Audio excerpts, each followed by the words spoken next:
Romanos 12, de 1 a 2. Sacrifícios santos. Rogo-vos, pois, irmãos, pelas misericórdias de Deus, que apresenteis o vosso corpo por sacrifício vivo, santo e agradável a Deus, que é o vosso culto racional.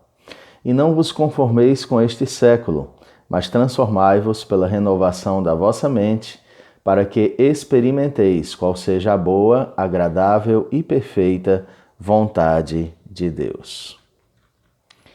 Conforme nós aprendemos nos sermões anteriores, os judeus, a despeito de terem se esquecido do seu Senhor e rejeitado sua oferta de graça na pessoa de Jesus Cristo, Deus não os desamparou completamente.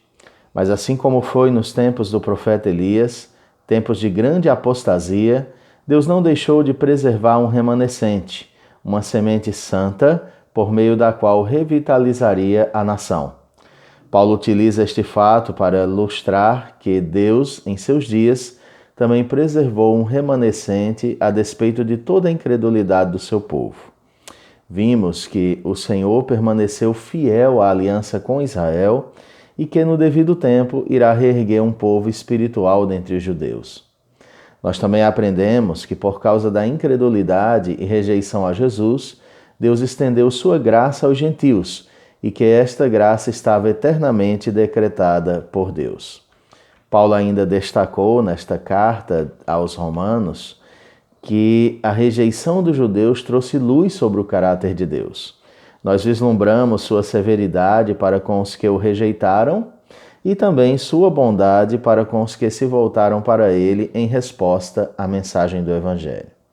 Nós vimos que essa rejeição e o estender da graça aos gentios é para provocar ciúmes no povo judeu, a fim de que se arrependa e se volte para Deus, e que nós, gentios, devemos observar o mau exemplo do povo judeu para que não soframos iguais punições. Eles são a oliveira verdadeira e alguns dos ramos foram quebrados para que nós, como oliveira brava, fôssemos enxertados na oliveira verdadeira. E se ramos verdadeiros foram quebrados, o que não ocorrerá com os ramos enxertados que somos nós, caso também o desobedeçamos? O capítulo 11 de Romanos encerra com um louvor a Deus por sua grandiosa mente, seus eternos e santos propósitos, seus insondáveis e superiores pensamentos. A Bíblia diz no final do capítulo 11 de Romanos que porque dele, por meio dele, para ele são todas as coisas. A ele, pois, a glória eternamente. Amém. E aí a gente chega no capítulo 12 dessa carta, que inicia com ares de conclusão. Nele nos deparamos com a expressão pois ou portanto. Em outras palavras, por causa de tudo aquilo que Paulo escreveu, só resta uma conclusão. E que conclusão é esta? A vida piedosa e obediente a Deus. Devido a esta maravilhosa graça de Deus, devido a estas abençoadoras misericórdias de Deus, devemos apresentar nossos corpos por sacrifício santo e agradável a Deus. O que significa isso? É o que compreenderemos a partir de agora no nosso sermão dessa noite, estudando aqui a carta aos Romanos. 3 questões eu quero deixar para vocês. Primeira delas, as misericórdias de Deus devem motivar nossa piedade. Essa porção das Escrituras inicia com um clamor de Paulo. Há algo que Paulo deseja muito que os irmãos de Roma façam. E antes de dizer o que é, Paulo diz por que eles devem fazer. Paulo roga pelas misericórdias de Deus. O apelo de Paulo, queridos irmãos, se fundamenta nas ternas misericórdias de Deus. Nós lemos no verso 1, rogo-vos, pois, irmãos, pelas misericórdias de Deus. O que são essas misericórdias de Deus? Essas misericórdias foram expostas ao longo de todo o capítulo 11 da carta aos Romanos. Você que vai ao nosso culto de oração pode experimentar esse alimento. E conforme comenta o Dr. R.C. Sproul, ele diz que somos justificados pela fé, ele diz que nossos pecados são perdoados pelo sacrifício expiatório de Cristo, ele diz que Deus faz com que todas as coisas cooperem para o nosso bem, e Deus chamou um povo para si.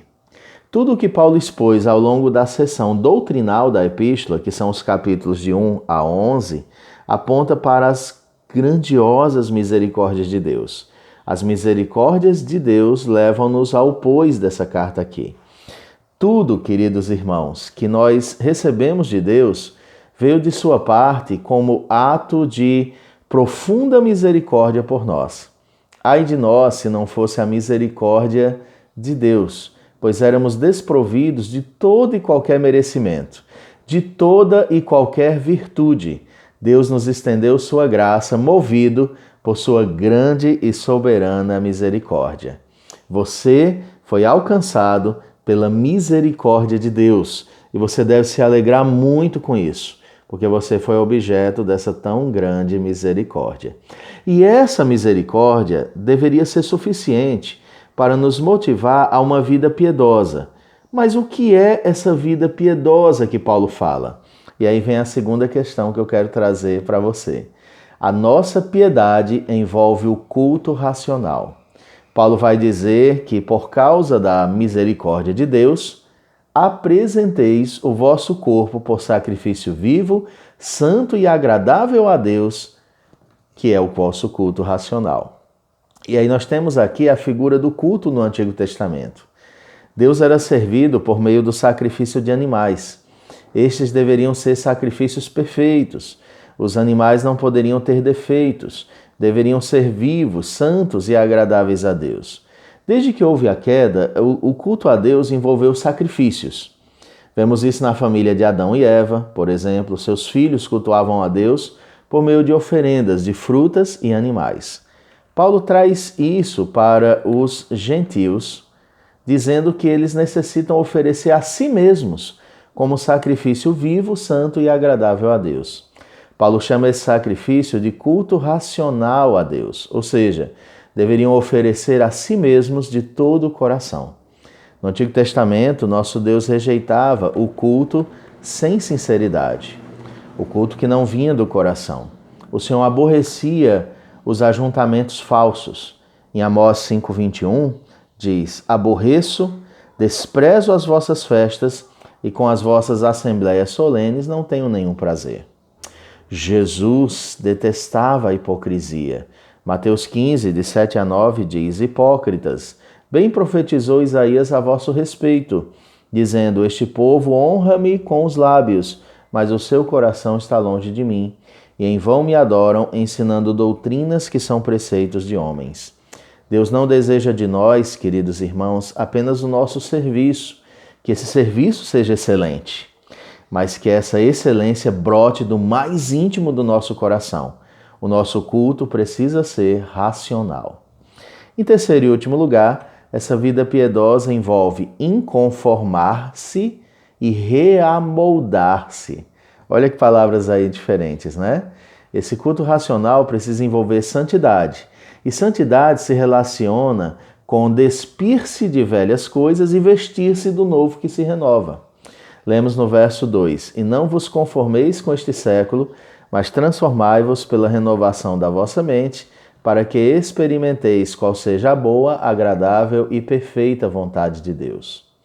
Percebemos nesse texto que Paulo fala acerca de uma postura contra o presente século, o século em que eles estavam vivendo, com os valores pecaminosos de sua época, e essa postura é de inconformismo. O mundo é como um molde, uma forma, como um padrão pecaminoso, e Paulo diz que nós não devemos nos conformar, tomar forma com o mundo. Além de se inconformarem com o mundo, eles deveriam também, além de se inconformarem com o mundo, eles deveriam transformar-se pela renovação da mente deles, a fim de experimentarem a vontade de Deus. Esta vontade se encontra revelada nas Escrituras, e é por meio do estudo regular e piedoso que a nossa mente é renovada. A vontade de Deus, afinal, ela é boa, perfeita e agradável. Nosso culto envolve santificação no viver.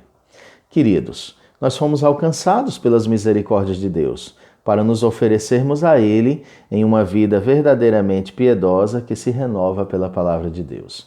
Nesses dias de reclusão, por conta do Covid-19, é muito importante que você continue sendo você, continue exercendo sua piedade, continue sendo um cristão sincero, orando, lendo a palavra, amando a Deus sobre todas as coisas. Que você, querido, ore para que essa fase passe logo, que você faça devocional com sua família e que você seja um cristão sempre sincero, devotado e amoroso para com Deus. Viva uma vida sincera com Deus. E a minha palavra para você essa noite é essa. Ame a Deus de todo o seu coração, viva para a glória dele e saiba que nós estamos em constante oração e esse tempo vai passar. E quando passar, vai ser festa, vai ser comunhão, vai ter abraços, beijos. Mas até lá, mantenha seu culto racional a Deus. Deus te abençoe. Essa é uma palavra do pastor Kennedy, aqui da Igreja Presbiteriana de Acopiara, para a sua vida. Até mais. Deus te abençoe.